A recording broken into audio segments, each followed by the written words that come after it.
Welcome to Verify in Field, the Millwork podcast. Your host, Jacob Edmond, CEO of Ductworks, will be interviewing experts in the industry to bring you insights and knowledge about the latest trends, techniques, and challenges in millwork. Whether you're a seasoned professional or just starting out, this podcast is for you. So sit back, relax, and join us as we explore the world of millwork. Here's Jacob. Good morning. Thank you for joining us on Verify in Field. Today we have Ben Hudachek. He is the founder and chief estimator for BHS Estimating, and he's an expert millwork estimator. And today we're talking about millwork estimating. Appreciate you joining us, Ben. Yeah, thanks, Jacob. I appreciate you reaching out. I'm happy to be on here. It's a privilege. Awesome. Thank you. So to get started, can you tell us a bit about your background, how you got started in millwork estimating and how you got to where you are today? Okay. Yeah. Basically, as far back as I can remember, I've been doing woodworking. Basically grew up with a chisel in my hands. I remember finding a small set of carving chisels from my great-grandfather and just hacking at some wood. I must have been like 5 or 6 years old. And so ever since then, I was hooked, live and breathe woodworking. So started off doing a lot of furniture, custom stuff like that. And then eventually ended up getting into the commercial side of things. Did start off doing install work, mostly residential at that point, actually. A lot of trim, cabinet install, that kind of stuff. And then eventually got hired on at a large commercial millwork shop. Started in the shop. I was one of the lead fabricators. That's a lot of the same skills, but a very different world than what I was used to. First day I showed up to work and I had my sharp, like Japanese woodworking chisels. And I was like, oh, I need to dull these things before I get to work. It was just like a very different vibe, different atmosphere. But I learned a ton in that atmosphere, a ton about just production, manufacturing, doing things like efficiently. And so I started off in the shop, worked there for 4 years in the shop, and then eventually kind of was ready to move up, do what I could. I had a growing family. So I have a beautiful wife, 3 wonderful kids. And so family was growing, so I needed to grow my career. And so I approached management, and they had an opening in the estimating side of things, which I didn't have any experience with, but they were willing to let me learn on the job, and got into that and was surprised at how much of a mess it was. It's like, wow, how are they successful? There was no coherence, like multiple estimators just doing their own rogue thing.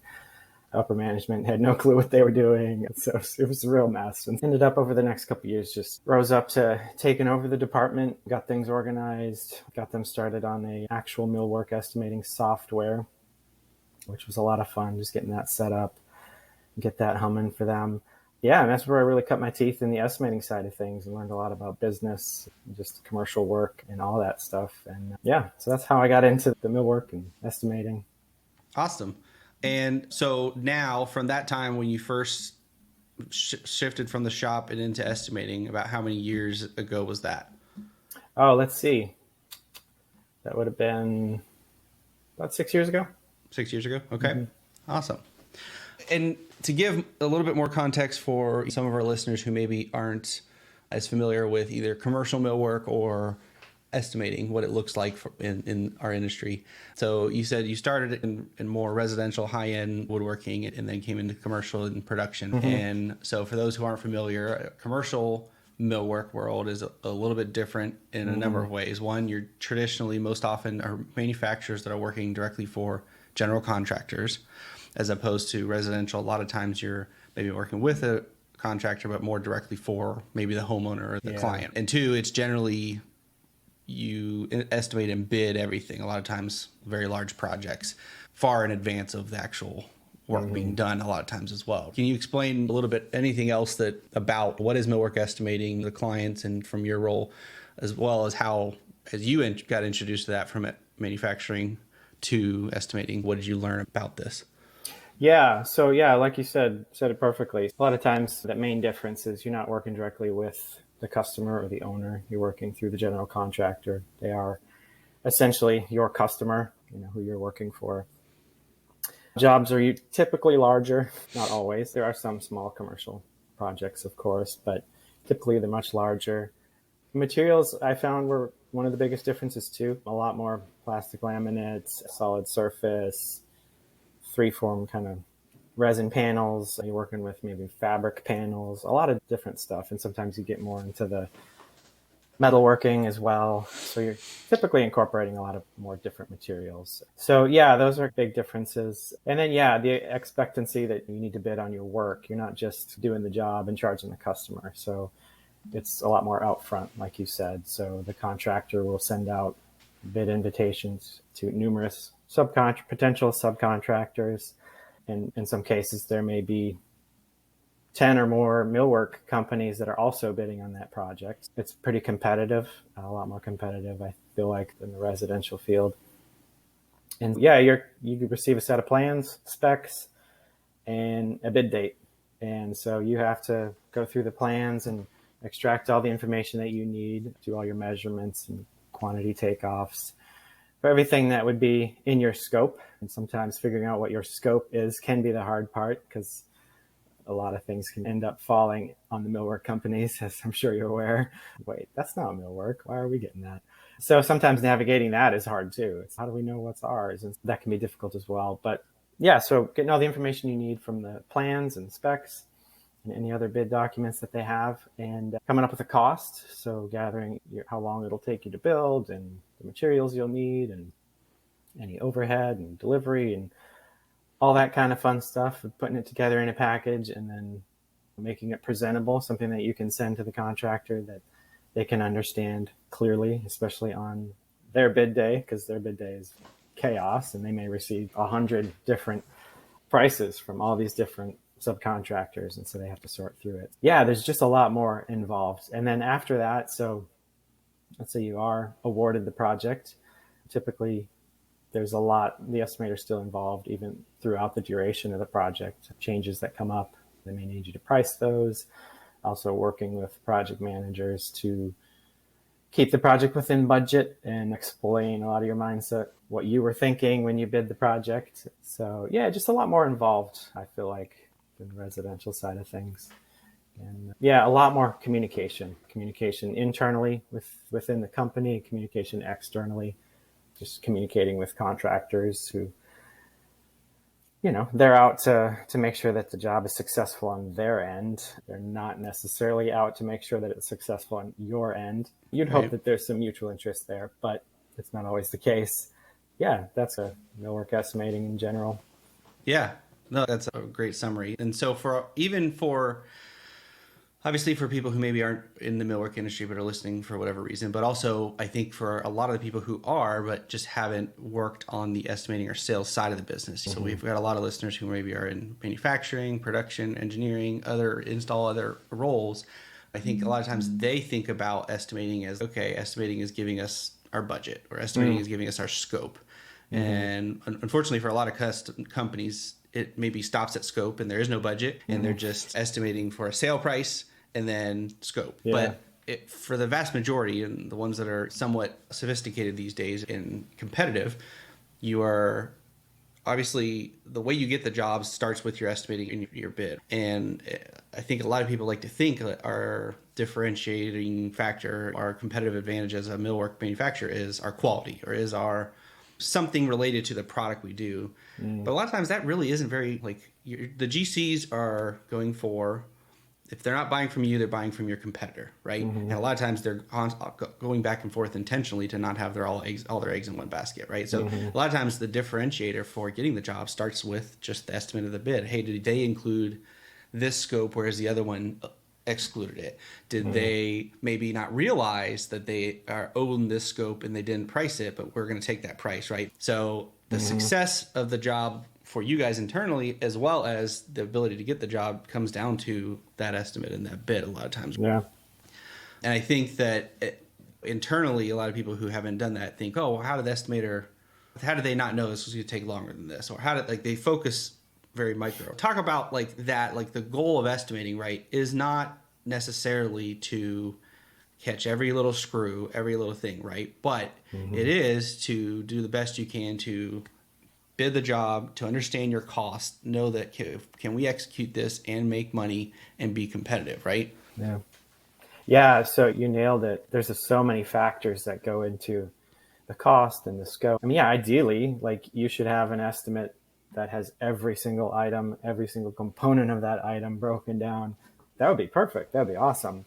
Unfortunately, it's not that way. One of the big factors is with the bidding process, depending on what your hit rate is, you might bid on 10 projects and be awarded 1 or 2 of them. 8 or 9 of them are just going to go to waste. So you spend all that time on something. It's never going to waste because ultimately you're getting your name out there. People are seeing you, but you're not going to get those jobs. And so in order to maximize efficiency on the estimating side of things, it's a balancing act. It's a balancing act between all the fine details and also seeing the big picture and seeing if I get bogged down in all the details, I'm not going to get any estimates out. And then we're not going to get much work because we're not pumping out many estimates. Yeah, it is. It's a balancing act for sure. And in addition to that, you are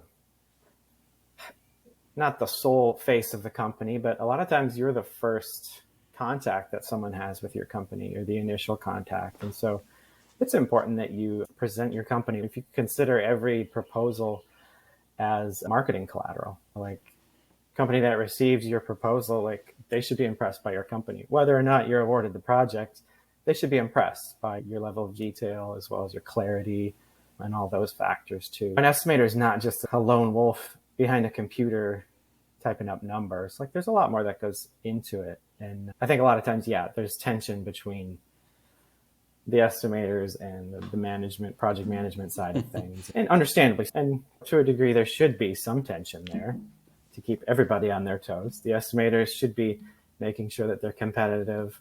Project managers should also make sure that the estimators are bidding on things correctly. So to a degree, there is a healthy tension that's there. It can become unhealthy when it becomes one party versus the other. So there's that aspect too. But so what inspired you, or how did you go from working as an estimator in a millwork manufacturer to starting BH Estimating and doing this full time for other companies? Yeah, so mostly I was inspired by, I just saw such a need with the company that I was hired on with. When I was hired in the shop, I think there was probably 30 people in the shop working. I didn't really realize it at the time, but I was being hired at the tail end of a very large project that they were working on. So after I had worked there a couple of months, the project got done and they had this huge, massive layoff. I think they laid off 2/3 of the workers. It was big. I just walked through the shop like, you come here with me. Fortunately, I survived that cut, a little bit shaken up by it, but I survived it. And that happened a few times, like through the years that I was in the shop. Like they would hire, and then all of a sudden they're like, oh, we don't have any work. We ran out of work. And I was just like, man, there's got to be a better way to do this. And so that was why I was excited to get into estimating, period.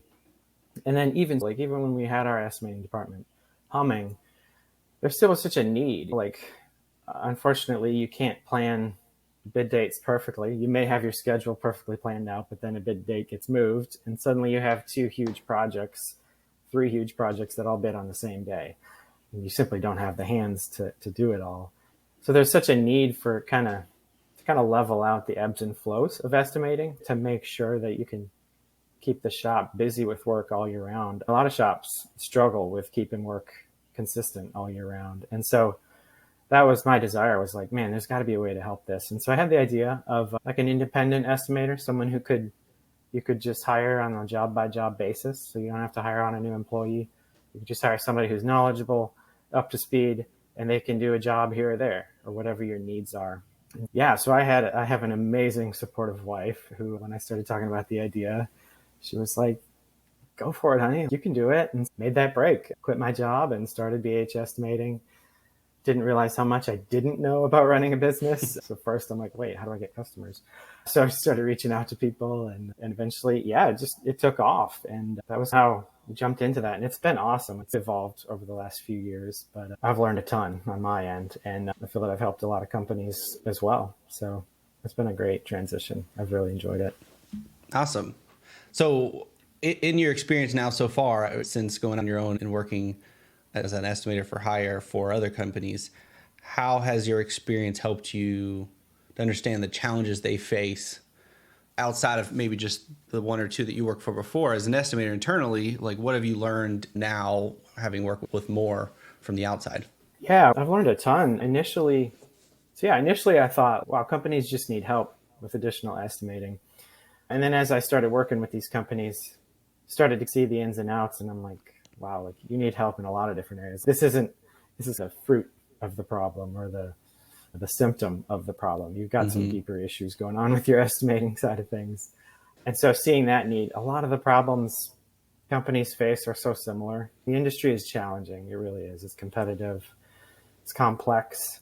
There's just a lot to it. Not putting any of the other trades down, but it's not as simple as some of the trades, like where you're just painting, for example. Painting takes a lot of skill. I'm not in any way putting them down, but fairly simple. It's pretty straightforward. But with millwork, like it's so complex. There's so many details, and the way that they draw things isn't necessarily the way that you're going to build them. And you're always one of the last trades, and so you get everything boils down and funnels down to you're the last one on the job. Why are you making it delayed and all that? A lot of challenges. I think one of the biggest thing I've seen is that we face a lot of the same challenges. A lot of the companies,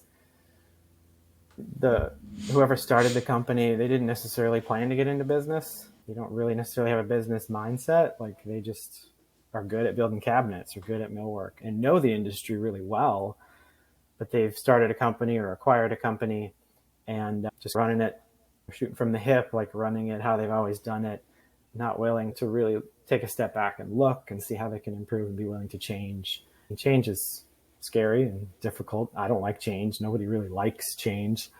And so it's understandable. But a lot of times that's what keeps companies back is old mentalities and old ways of doing things and unwillingness to step up and change what needs to be changed.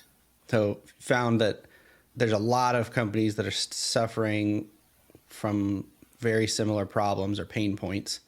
And a lot of times they're maybe hiring you to help with a symptom of maybe a more root problem. I think that's very similar for us in providing drafting or engineering help. A lot of times it's, hey, this is our bottleneck right now, but this problem was created elsewhere in the life cycle of our business. And we can help you with this symptom, but is there a way also to, through that process, maybe address some of the root causes to prevent the next time this symptom comes up?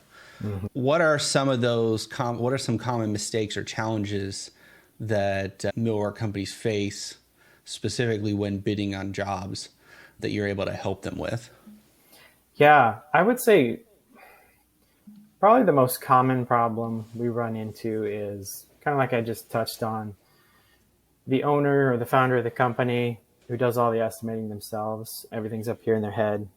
They intuitively can bid on work, but they don't really have a system. They don't really have a way that's consistent, transferable. No one else can really do it. So they're either stressed out trying to do all the bids themselves. And frankly, like hit a cap. Like you can only grow so big as a company if you have that bottleneck, the owner or whoever, or maybe they have an estimator, but it's the one estimator that's been the sole estimator for the last 50 years. No one else can do it the way he does it, he or she does it. And so that's a bottleneck. And so that's a common problem we run into. And so what we do is just help them get it out of their head and on paper or spreadsheets. If they have an estimating software, we'll help them set that up, get all that information out into a database that someone else can then integrate into it and take over the estimating or at least assist them in their estimating efforts. So it's not all just on the owner. That's what we see a lot of. There are companies who even have estimating software, but they just haven't taken the time to set it up because it's a lot of work to set it up. Another problem I see is just a disconnect between the estimates and the actual projects. You touched on it earlier. So you may have a budget and a scope, and maybe that's as far as it goes. There's no breakdown. So when the project managers are running the project, they're running it blind because, they know the general budget and the general scope, but they don't have any information about how it's broken down. So at the end of the job, they get done and they're like, oh, wow, we either went over budget or we're under budget, but have no clue why or where that budget was missed. And so creating that feedback loop, and there are great systems out there like Energy was a great system for everything is cohesive. You've got the estimating, feeds right into the project management side of things. And at the end of the job, like everything's fed back in. You're seeing everything in real time, the actual costs of the projects and the companies. And so it's a way that you can continually improve. If you have that feedback loop of information, then you'll continue to improve and you can refine and you can be more confident in your estimates because you've got years of history of knowing like what jobs actually take and where they typically go over budget. So yeah, if you're not breaking down your budget into multiple categories, there's a lot of people who are still just doing linear foot, $50 a linear foot for cabinets. And so that's not really helpful. Yeah, you may win jobs and it may be largely successful for you on that aspect, but it's not helping you on the other end. It's not helping your project managers. It's not helping you at the end of a job to figure out why you didn't make any profit. I think you mentioned it in one of your shows. I think it was with John, just about the cost of doing business and that AWI puts out and how the average profit margin was like 0.6% for millwork companies. That's really sad. It shouldn't be that way. Like, I think there's such potential in this industry to be very profitable. And I think if you run your company well, you can make a good profit and you should make a good profit. Isn't that why we're in business? So yeah, those are the common problems I see. Another one is, and this is easy to do, but it's easy to get caught up in just bidding on every opportunity that comes your way. Just kind of take it as it comes, head down, just bid. And so one thing I'll often see is that, you know, companies are just bidding on everything and they're not really stepping back and looking and seeing which type of bids they're successful at, which ones they're not, and even just what kind of projects do you want to do? What kind of projects are you good at? What kind of projects are successful for you? And really focusing on them. There's always the courtesy bids. Nobody else wants to bid on this project. If you want to get in good with this contractor, you got to bid on it, but that should be a calculated thing. Like you should go into it knowing that. And so that's another thing that I help people do is just keep track of their bids. Every project you bid on, I have a spreadsheet that I've created, kind of an analysis dashboard that you can keep track of every project you bid on. And then I recommend about once a year, stepping back and looking over the past year. And you can learn a lot from that. You can learn a lot about what areas you're competitive in, what areas you're not competitive in. Like one company I worked with, like, we did that and just started noticing like the projects that had, for example, wall paneling, they weren't winning. They weren't winning any project that had a large amount of wall paneling in it. And so we really started to hone in on their wall paneling and realized like the prices they were using were ridiculously high. Like they were just giving a square foot generic price that was just really high. And so when we honed that in, got that more accurate, they were able to win a lot more projects that had wall paneling in it. So that's a good way. It's an upfront way of isolating, pinpointing those problems, those areas that need some work. And again, there's a lot of factors, but that can be an indicator of problems like, you know, why is your wall paneling high? Is it that you're not efficient in the shop? Those are your actual costs, but you're not efficient, or are you just pricing it too high and pricing yourself out of these projects? So yeah, just that step back, look at the big picture of things and not just get so caught up in bidding every single project that you're invited to, but being a little more selective, maximizing your estimating efforts. Yeah. I think that I want to touch or unpack a little bit something that you touched on there that I think is important, because you talked early on about how when you were in the shop and you were a part of or witnessed multiple layoffs, hey, we ran out of work, we got to send people home. And I think that is unfortunately a very common thing in our industry for manufacturers. And from my perspective, a lot of times boils down, a lot of business owners try to cover their sins with selling more work and revenue, right? And it's very reactionary of, oh shoot, we're going to run out of stuff for the solid surface guys to do. Let me go sell a job that has a bunch of solid surface. Can I discount it to just make sure that I have work? Can I buy a job? A lot of times people will say. Yeah. And I think it's important because what you just touched on is what you are helping businesses do, and what you've developed a process for is how to get into planning ahead from the estimate stage. How can we collect data and create bids that are broken down in a way that we can actually plan our capacity in the future? And so from just okay, like you said, hey, we do well, profitable on wall paneling work, but not only that, okay, we're staffed for that type of work.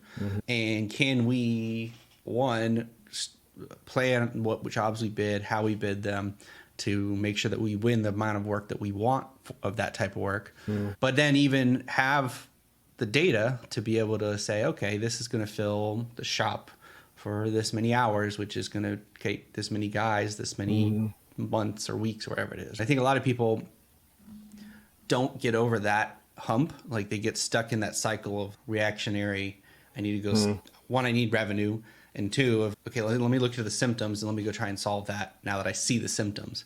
But if you get past that and being able to plan ahead and have some amount of data and system, you can actually start to get out of that cycle. How much now, obviously previously, but like now when you're working with companies, do you ever get into those types of discussions with them, or do you witness? Talk about that from BHS Estimating and working as an outside estimator, how that plays into those types of discussions with companies. Yeah, we have those discussions a lot. And oftentimes for the people in the company, like they don't see it. It's hard to see when you're in the midst of it. You're just caught in that rat race of trying to keep up and trying to keep the fire fueled, as we say, throw some wood in it when it gets low. And it all goes together. If you're the owner or the president of the company and you're so caught up in bidding or another aspect of the business, you don't have the capacity to step back and look at the overall picture. And so somebody has to step back and look. And oftentimes that's me, like coming in, and I can see it because I'm an outsider, and I can be like, hey, like there's a bigger picture that we need to look at here. And you guys are chasing all these jobs that aren't even good for you. You don't make money on them. Like, why are you doing it?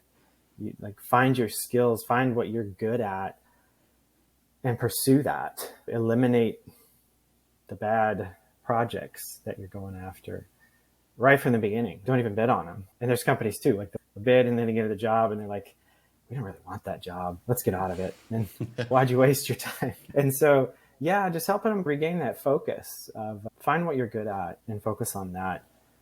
And it's hard. We all have that tendency, but if your only selling point is that you're the cheapest, and if that's what you're focused on, that's a race to the bottom, and you don't want to win that race, right? So if you know what you're good at, know what you specialize in, and use that as a selling point, cost is only a part of the factor that the general contractors look at. Now, it is a factor, like they do factor in cost, but ultimately, like the general contractor wants to deliver the project to spec, on time, and within budget. But those other two factors, like on specs or quality, like you've got to make sure your quality is good. And if you're a company that prides themselves in quality, like you already have an advantage over a lot of companies out there. And then scheduling is obviously another huge issue. So if you're good at scheduling and you have a reputation for meeting deadlines, and that goes a long way as well. And if you have knowledge in an industry, like you specialize in hotels or hospitals or schools or office buildings, like if you can bring knowledge to the table as well, those contractors are going to want you around because you make them look good, right? And ultimately, that's what they want. They want to come out as the hero of the story, right? And we all do. We all want to be the hero. And so if you can help the contractor be that hero, they're going to want you around, even if your price is a little bit higher than the next company. Yeah, but you can't do that. You can't focus on quality if you're chasing all these jobs and your main factor is that you're the cheapest. So really finding that focus is really crucial. And yeah, mentioned earlier. So I help companies do that a lot, just kind of, and honestly, it doesn't take much, like just being an outsider, just looking and seeing, hey, you guys are really good at this. Why don't you focus on that? And oftentimes it takes learning how to say no nicely. Contractors reach out to you bidding on this project. You can courteously say no, whatever, come up with your little canned response. But learning to say no can be hard for companies. And but yeah, a lot of times it just takes that kind of outsider's perspective of really just looking at the big picture. Awesome. So transitioning a little bit to talking to people who may be interested in a career in estimating or maybe starting out, Is there any advice that you would give to those individuals who are either already pursuing working in estimating and trying to figure out a career path, or maybe interested in it? Yeah, find an opportunity and just go at it. Like, there's no real training. Unfortunately, there's no like college program for specifically for millwork estimating, at least that I'm aware of.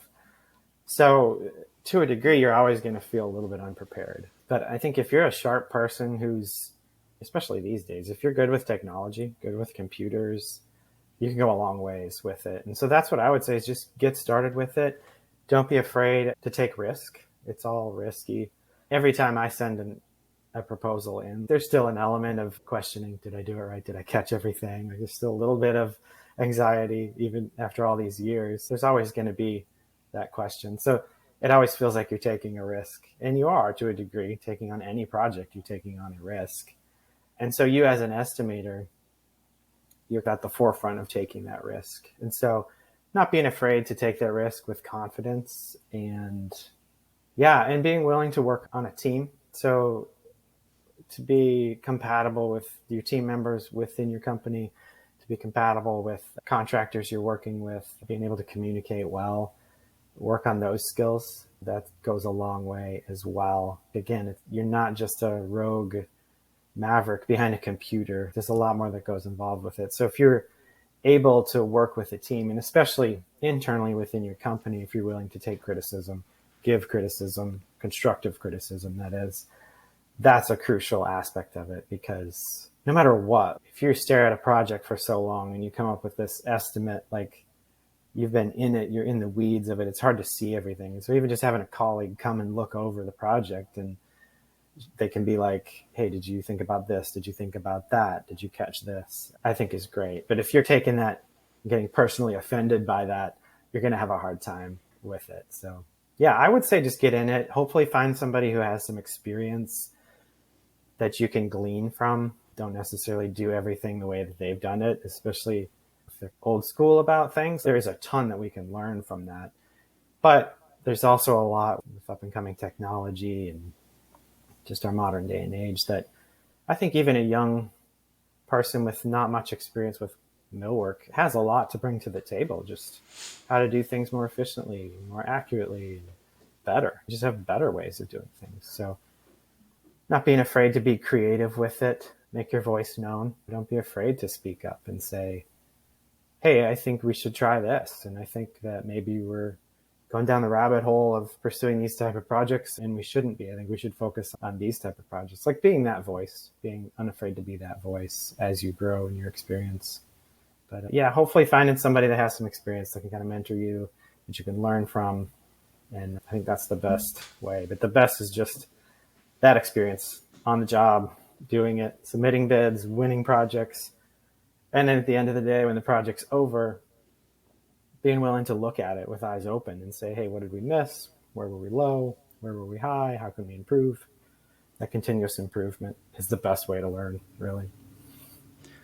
Awesome. And you had experience in manufacturing and production and woodworking before getting into estimating. How much of the type of work that you are estimating today is stuff that you've actually hands-on done yourself?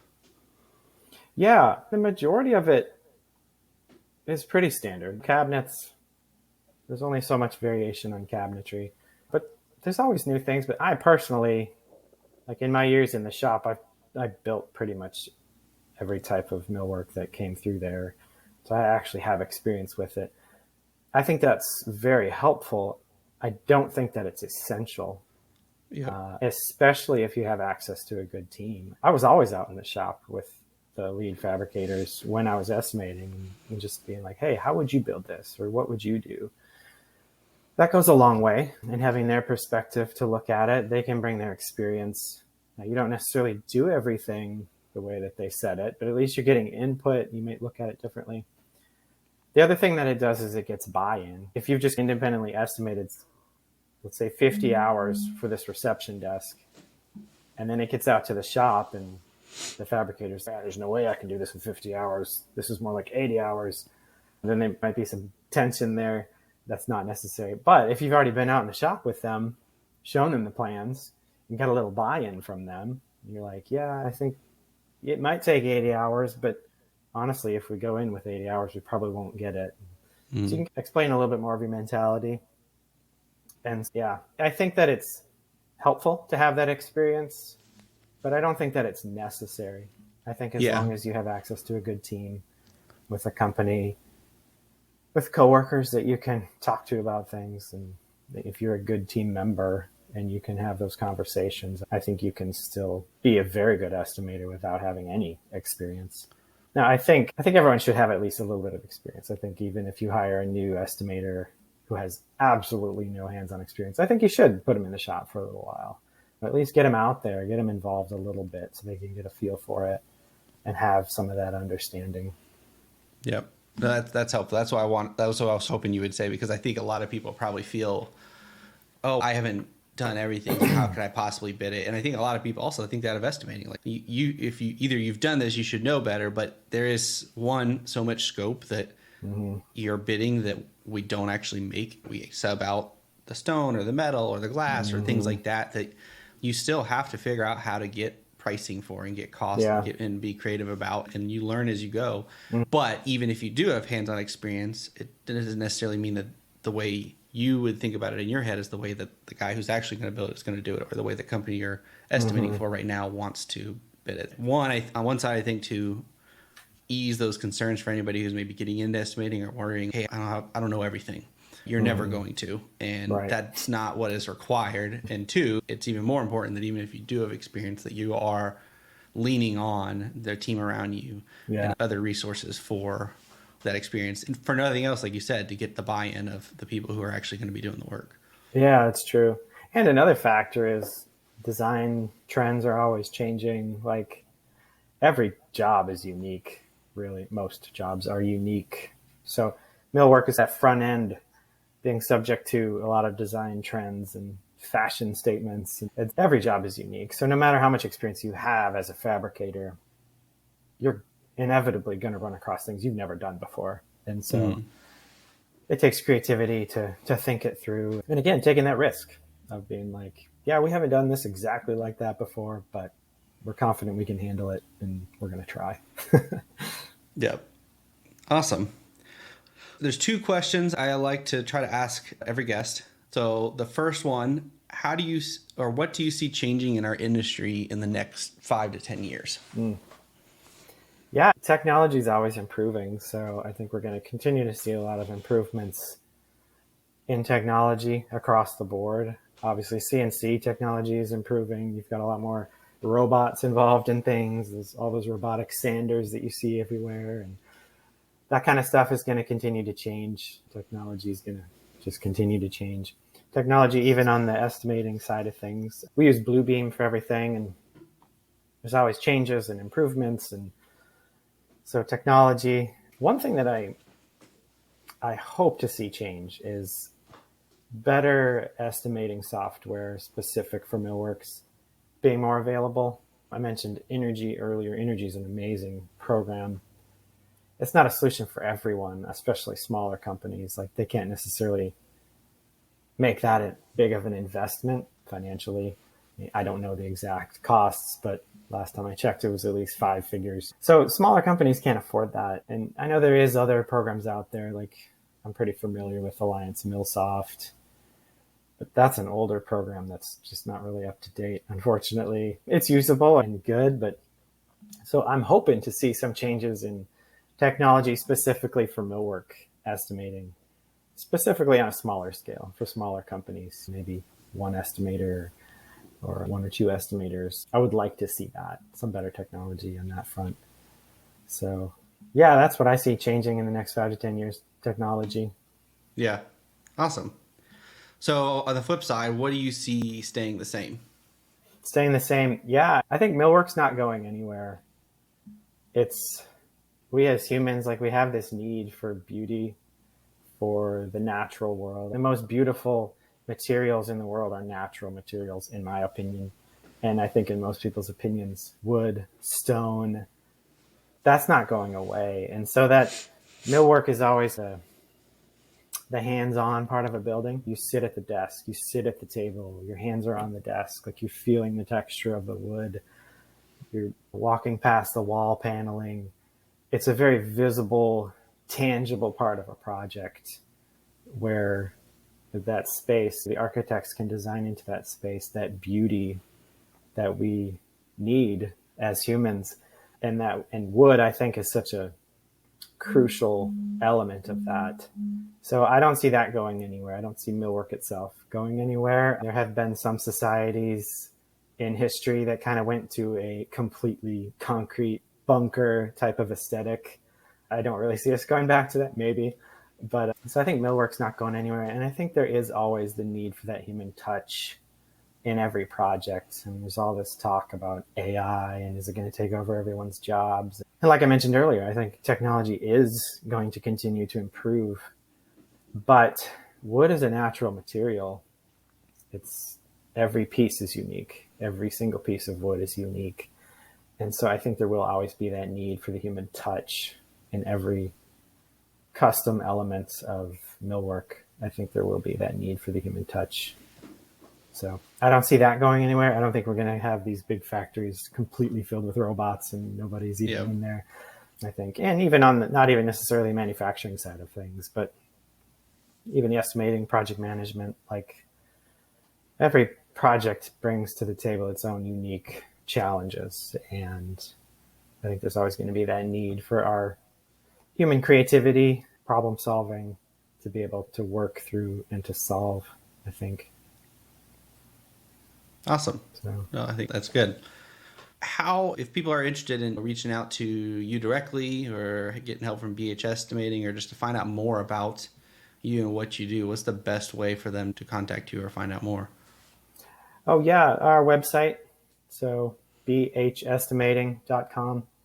So B is in boy, H is in Hector, estimating.com.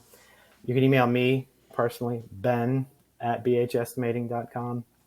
Those are probably the two best ways to reach out. On our website, so I did mention earlier, our bid analysis dashboard to keep track of your bids. We do have that available on our website for free to download. Awesome. So if anybody's interested in taking a look at that and incorporating it into their company, that is on our website. Just go to bhestimating.com, scroll down a little bit, you'll see it there for download. Yeah, so that's the best way. Okay. You can call me. Phone number is 504-350-1933. But email or website, whatever's best for you. Awesome. Is there anything else we didn't touch on that you think is important you want to share with any of our listeners? Yeah, we've touched on it a bit. I think we really covered everything. I guess I would emphasize again, just taking that step back and looking at the bigger picture. If you, as whatever position you're in, whether you're an estimator, drafter, or owner, if you're not taking some time to step back and really look at the big picture, I encourage you to do. Put it in your schedule. Open up your calendar right now and plan a date. Even this coming November or December, plan like a couple of days where you can just step out of things a little bit and look at the big picture and see what you can improve. And even just broader than that, like where do you want to go as a company? How can you get there? And really planning that. And specifically the area of like the business side of things, I think I would emphasize that too. I didn't touch on, there's one book that's been super helpful for me. You might have heard of it. So by Mike Michalowicz, Profit First. That is a really helpful book. I think that would be really helpful for anyone who's remotely connected with estimating or the business side of a millwork business. Just that mentality of having that goal of what you want for a profit margin and reverse engineering. How can we get there? Like, how can we make that profit? Because ultimately, like, I want to see every company successful. I think that's why we're all in business. And so it is possible. Like, I just want to say it is possible to do. The millwork industry, there's so much potential. There's so much potential in the millwork trade. So you're in the right business. It is possible, and go for it. Go for it. So, yeah. Awesome. I love that. I really appreciate you having me on, Jacob. This has been a great conversation. I've really enjoyed this. So yeah, me as well. I appreciate it. I think there's a lot of value here that people will get from this episode. I'm excited. Thank you for joining us and having this discussion, and hopefully we'll be able to do it again in the near future. Yeah, that would be great. Awesome. Thanks, Ben. All right. Thank you. Thank you for listening to today's episode. Do you want to stay up to date about industry insights, new content, and our community of millworkers? Go to ductworksmw.com to sign up for our newsletter. I'll see you in the next episode of Verify in Field.